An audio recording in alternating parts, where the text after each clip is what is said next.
Assalamualaikum warahmatullahi wabarakatuh. Ya, sobat santuy, kembali lagi dengan kami di sini. Hari ini kami akan menceritakan sebuah cerita seseorang yang sudah memberikan ceritanya kepada kami. Langsung aja, panggil aja dia Jingga. Jingga adalah seseorang perempuan yang tangguh menurut saya.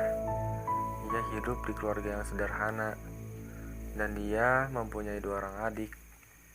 Kisah hidupnya sangat menyedihkan menurut saya, karena dia harus menerima takdir perpisahan antara kedua orang tuanya. Orang tuanya bercerai. Jingga dan kedua adiknya ikut dengan ibunya. Singkat cerita, Jingga hidup dengan ibunya. Ibu 3 anak itu harus bekerja keras membiayai anak-anaknya. Selisih umur Jingga dan adiknya tidaklah terlalu jauh, karena waktu itu Jingga duduk di kelas 3 SD, sedangkan adik laki-lakinya baru sekolah TK, dan adik perempuannya juga masih umur 3 tahunan. Jingga tidak tega melihat ibunya harus banting tulang untuk membiayai anak-anaknya. Suatu hari Jingga berusaha mencoba untuk mengurangi beban ibunya di umur dia yang masih kekanak-kanakan, tapi Jingga memiliki rasa dan pemikiran yang dewasa. Jingga pun melakukan apa yang sekiranya menghasilkan uang dan bisa meringankan beban ibunya. Yang waktu saat itu ibunya cuma hanya berjualan gorengan.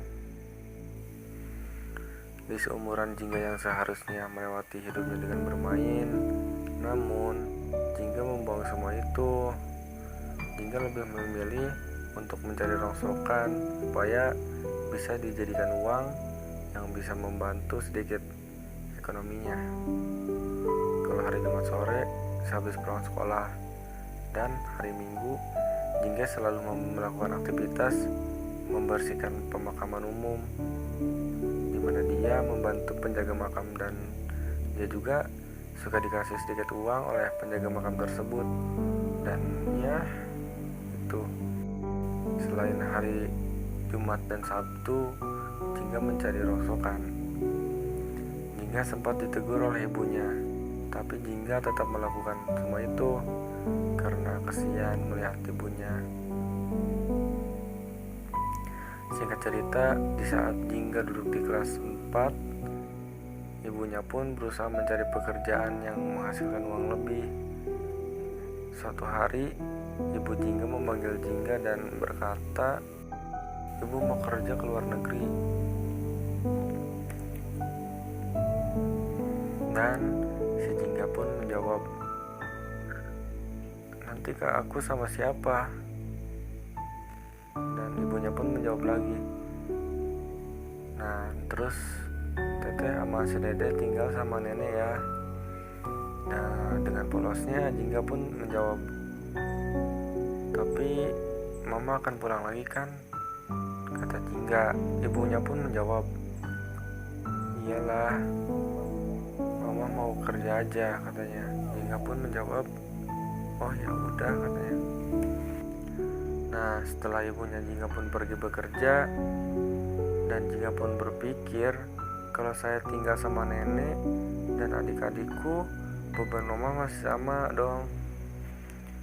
Ketika itu Jingga mengambil keputusan karena ingin mengurangi beban ibunya, dan akhirnya Jingga pun meminta untuk tinggal bersama ayahnya.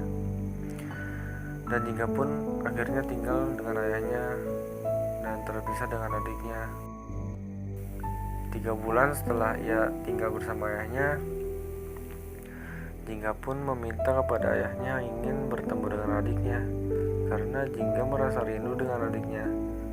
Namun waktu itu ayahnya melarang, karena Jingga masih sekolah dan ayahnya masih bekerja dan tidak bisa ditinggalkan karena jaraknya jauh juga.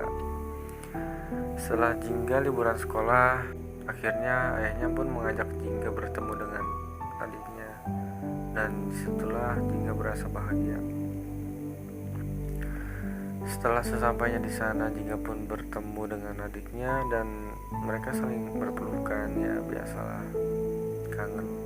Dan adiknya perempuan pun bercerita tentang hidupnya kepada Jingga. Waktu itu adiknya berkata, "Kak, aku ingin ikut sama kakak," kata adiknya. Jingga pun menjawab, "Memang kenapa di sini, Dek?" Dan adiknya pun menjawab lagi, "Aku capek," katanya. "Di sini aku selalu disuruh-suruh, bahkan aku di sini selalu mengasuh anak-anaknya bibi. Aku gak bisa main bebas. Kak, aku ingin ikut kakak," kata adiknya. Jingga menjawab lagi, "Jangan sabar ya, Dek. Udah kamu di sini aja," katanya. Adiknya pun menjawab lagi, "Gak mau, Kak, aku ingin ikut."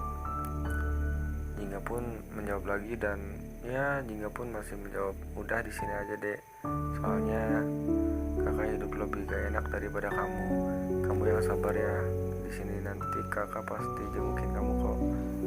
Dan adiknya pun menangis. Jingga tidak bisa apa-apa, hanya diam dan memendam semua ini karena di usia yang masih kecil, Jingga bingung harus berbuat apa. Singkat cerita, Jingga pun beranjak dewasa dan sekolah SMP. Jingga pun masih melakukan kegiatan yang sama di saat ia bersama ibunya. Waktu itu, tanpa sepengetahuan ayahnya, begitu terus sampai ia masuk SMK. Setelah masuk SMK, Jingga pun meminta kepada ayahnya untuk melanjutkan ke pesantren. Tapi ayahnya melarang, entah mengapa. Jingga pun gak bilang ke admin ya. Nah, oleh karena itu Jingga pun memilih sekolah di SMK dan memilih jurusan TKJ. Sekarang Jingga duduk di kelas 11 SMK. Mungkin cukup sampai di sini saja ceritanya. Semoga kalian dapat mengambil pelajaran dari cerita tersebut. Dan Jingga pun berpesan kepada admin, tidaklah semua anak broken home itu buruk, tapi ada juga yang tidak. Itu tergantung dia melarikannya ke hal yang kayak apa.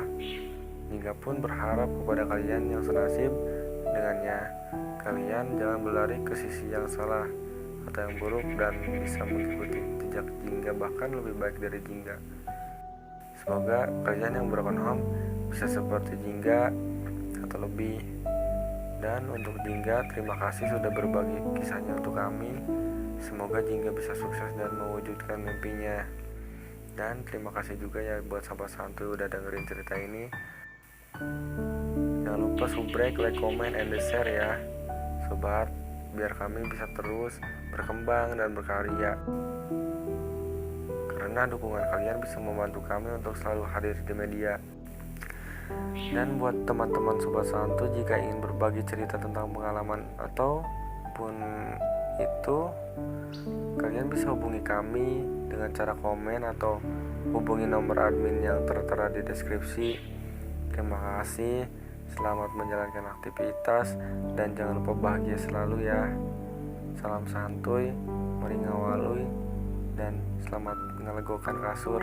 Sekian, terima kasih. Wassalamualaikum warahmatullahi wabarakatuh.